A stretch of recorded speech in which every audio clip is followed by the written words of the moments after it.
when he went to Philly, I was a little surprised. Wasn't surprised about the contract, but just surprised that he went to Philly, especially after they just got Jaylen Brown. That's the thing that really kind of surprised me. And I think his time in LA was definitely up. And, they got one championship in 8 years, so, they keep talking about he's going to get a statue. I don't know for what, but, it is what it is. Former Lakers head coach Byron Scott held nothing back when he weighed in on LeBron James potentially leaving Los Angeles for Philadelphia. While Scott conceded that a move to the 76ers could genuinely put LeBron in position to chase another ring, he wasn't shy about adding a dose of reality either. A roster loaded with talent on paper? That's no guarantee of anything. And when a coach with Scott's pedigree starts raising doubts about whether a team full of superstars can actually mesh, that's when things start to get interesting. The conversation gets spicy fast. Talent on paper don't mean a whole lot. It means you got talent. That's about all it means. It doesn't mean it or guarantee that you're going to win the championship. On paper, the Sixers might look like an unstoppable force, but there's a massive gap between looking dangerous and actually surviving 4 rounds of playoff basketball. So the real question is, did LeBron make a smart move linking up with Philadelphia? Or is this just another gamble on a super team that could ultimately fall short of expectations? Sound off in the comments below, because this decision has kicked off a debate that's not going away anytime soon. First reaction of LeBron signing in Philadelphia? Wow. I mean, that was my first reaction. I was surprised. And not because of the contract. I mean, first of all, he got about $1 billion. So we know he wasn't, $85 million off the court. Yeah, so annually. we know that wasn't, the thing that was going to be the deciding factor of where he was going. He has enough money, so it's all about trying to win. Ever since news broke of LeBron's move to Philadelphia, you'd think some fans were already picking out banner-hanging dates for the Sixers. Analysts have been quick to crown them favorites, and social media has been flooded with finals predictions, despite the fact that this roster hasn't played a single game together yet. Some fans have even tied this whole situation back into the endless GOAT debate, but Byron Scott wasn't buying any of it, offering one simple reality check instead. Basketball games don't get decided on paper. What about that? So when he went to Philly, I was a little surprised. Wasn't surprised about the contract, but just surprised that he went to Philly, especially after they just got Jaylen Brown. That's the thing that really kind of surprised me. My first reaction was, I told y'all. There was one piece of this whole LeBron to Philadelphia move that genuinely threw Scott for a loop. And no, it wasn't the money. In his eyes, finances were never going to be the deciding factor here, since LeBron's already secured his bag many times over, both on the court and off it. So if it wasn't about the money, Scott figured, then it had to be purely about basketball. What actually caught him off guard was the destination itself, Philadelphia, especially considering the front office was already assembling another roster stacked with big names. Sure, on paper it looks electric, but Scott wasn't ready to hand the Sixers a trophy before they'd even played a real season together. And I think his time in LA was definitely up, Scott said. And they got one championship in 8 years. So, they keep talking about him getting a statue. I don't know for what, but it is what it is. That's where he's at now. He's in Philadelphia. And honestly, I think that was the best option out of all the teams available to him. I think that was the best move. That comment alone pushed back hard against one of the biggest assumptions floating around LeBron's move. For weeks, people had been treating Philadelphia like a guaranteed shortcut to another title. Scott wasn't having it. His reasoning was simple. Talent is just talent. It doesn't automatically translate into chemistry. It doesn't guarantee anyone's willing to sacrifice. It doesn't mean stars are suddenly okay taking a back seat or fewer shots. And it sure doesn't mean a championship is waiting at the end of it. Do know and remember Kobe being Bryant. He shooted with 3 people on him. Kobe's like, look, I don't care. I feel more comfortable with me shooting it than passing it to one of y'all shooting it with 3 people on me, right? Yeah. That's that alpha mentality that he had. LeBron's not like that. LeBron's going to hit the open guy. So when we talk about the teams that he could have fit with, I don't think there's a team that he wouldn't fit in with. And especially at this point in time in his career where he just wants to win, He's not caring about stats. He got every damn stat there is right now in the NBA. Yeah. You know, it's all about winning. To make his point, Scott dug into NBA history and pointed to the 2003-04 Lakers, a roster that on paper looked absolutely unstoppable. Kobe Bryant, Shaquille O'Neal, Karl Malone, Gary Payton, Derek Fisher, just rattling off those names made that team sound unbeatable. Expectations were sky high. Most people figured they'd blow through the competition and cruise to another title. Instead, they ran into the Detroit Pistons in the finals, and Detroit completely rewrote the script. The Pistons trusted their system, played tight, defensively suffocating basketball, and exploited every crack in the Lakers' foundation. Detroit walked away with the series, and with one of the clearest lessons in NBA history: stacking star power doesn't automatically translate into a championship. Scott wasn't bringing that story up just for nostalgia. He was drawing a direct line to what's happening in Philadelphia right now. Yes, the Sixers may have put together one of the most star-studded rosters in the league, but history is littered with examples of super teams collapsing under their own weight just as often as they've dominated. Every contender eventually hits a wall. Slumps happen. Playoff intensity is a different animal entirely. Guys get frustrated over shots, minutes, and roles, and that's exactly when chemistry stops being some throwaway buzzword and becomes the actual dividing line between a team that survives and one that implodes. Until Philadelphia's been through that fire, nobody can say for sure how this thing plays out. Big names generate headlines, but pressure is what reveals who's actually willing to sacrifice for the team. From there, Scott turned his attention to LeBron's time in LA and dropped another comment that got people talking. He suggested LeBron's chapter with the Lakers had simply run its course after 8 years and a single championship. And he didn't stop there. He also poked at the ongoing conversation about LeBron potentially getting a statue outside the arena someday, half joking that he wasn't sure what exactly it would even be commemorating. That one line alone was enough to reignite a whole separate debate. It taps directly into the bigger question hovering over LeBron's Lakers legacy. Some fans argue that winning a title during one of the strangest, most chaotic seasons in league history is more than enough to cement his spot among franchise legends. Others push back hard, insisting that a single ring across 8 seasons doesn't put him in the same tier as Lakers icons who built dynasties and stacked multiple banners. Either way, it's clear Scott isn't just handing out praise because LeBron landed on another loaded roster.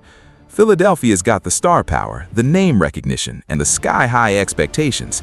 But now comes the part that actually matters, proving all of it can function once real pressure hits. That naturally led to another question.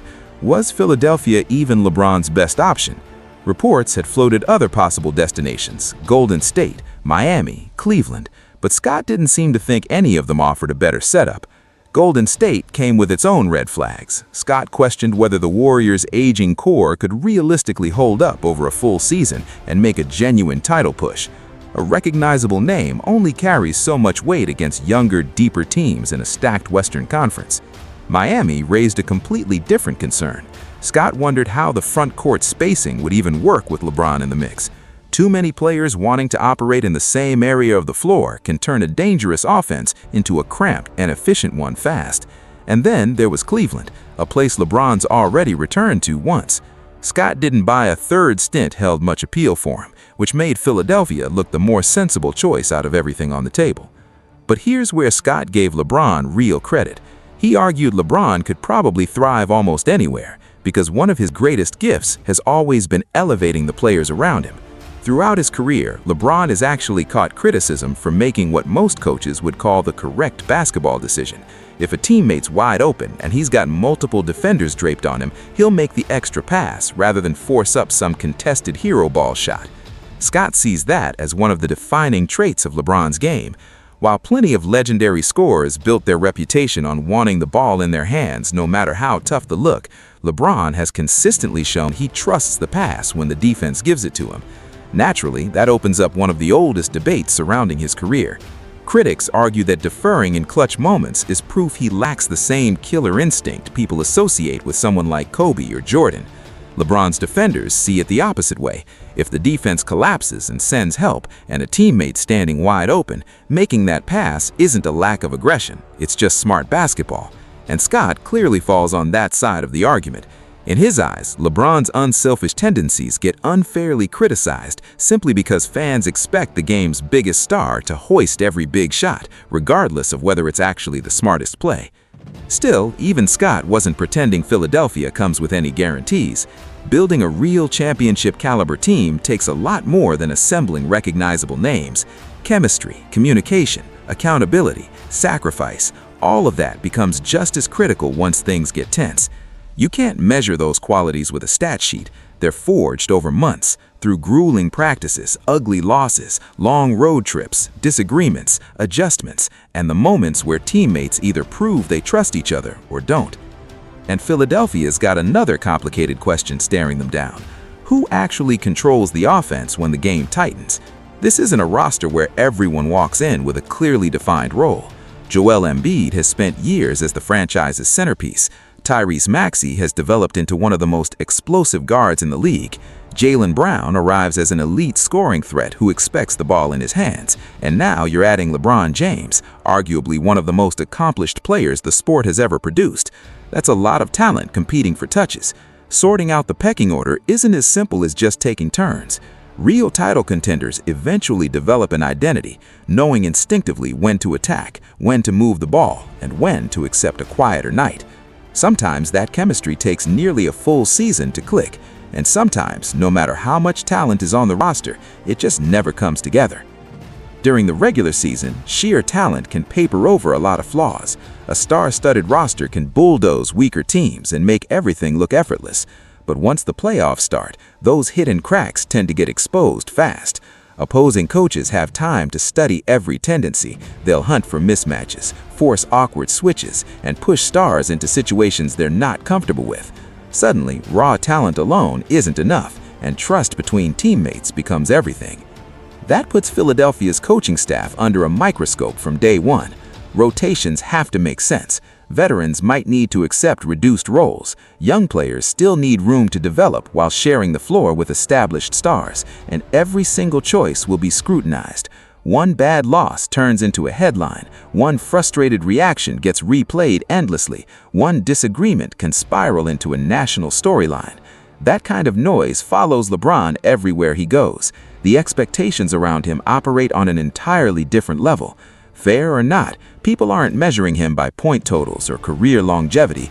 His resume already speaks for itself, and his basketball IQ has been praised for years. At this stage, nearly everything gets funneled back into a single word: legacy. Every season left in his career becomes another chapter in the never-ending argument over where he ranks among the all-time greats. And choosing Philadelphia only raises those stakes further. If a roster this loaded falls short, plenty of critics won't want to hear about chemistry issues, injuries, coaching decisions, or bad matchups. They'll just point to all that star power and say LeBron should have figured out a way to make it work. That's the weight that comes with picking a destination this stacked. Of course, supporters will push back just as hard, arguing that no championship has ever rested entirely on one player. Injuries matter, matchups matter, depth matters, coaching adjustments matter. Sometimes one unlucky bounce changes the entire trajectory of a series. A rough postseason doesn't erase an incredible career, just like one more ring wouldn't magically settle every historical debate. These arguments never resolve as neatly as people want them to. And that's exactly why Scott's comments stood out the way they did. He wasn't blindly hyping Philadelphia's chances, but he wasn't tearing LeBron down for the sake of it. He acknowledged just how dangerous this roster could become, all while refusing to hand the Sixers a trophy before they've weathered the storm, sorted out their roles, and actually proven they can win as a unit. That's what made his take stand out. Full respect for everything LeBron has accomplished, paired with a simple reminder: no superstar, no matter how decorated, is owed another championship. That kind of balanced take is becoming rare in sports media these days, where every major move gets branded either a masterstroke or a disaster before a single meaningful game has even been played. Scott isn't picking a side. He's essentially saying, prove it first. And with training camp right around the corner, one massive question looms over Philadelphia, and honestly, the entire league. Can all this talent actually translate into real championship-level chemistry? Nobody's debating the ceiling of this roster. The real mystery is whether it can hold together once things get serious. Can multiple stars accept smaller roles for the greater good? Can egos stay in check when someone else gets the final shot? Can this group stay healthy through the grind of an 82-game season? And when playoff intensity ramps up and every possession feels like a fight, will this team stay unified, or will frustration start creeping into the locker room? None of those questions get answered in off-season workouts or preseason sound bites. They won't be settled by viral highlight reels or analysts calling it a championship months in advance. The real answers come from the grind, the long haul of the regular season, and then, if Philadelphia gets there, the unforgiving spotlight of the playoffs, where minor weaknesses turn into major problems fast. Rotations get exposed, stars get tested. One mistake can become the moment that defines the entire run. For LeBron, the stakes might be even higher. This could shape up to be one of the defining challenges of the final stretch of his career. If he helps deliver a championship to Philadelphia, it adds another massive chapter to an already legendary resume and hands him a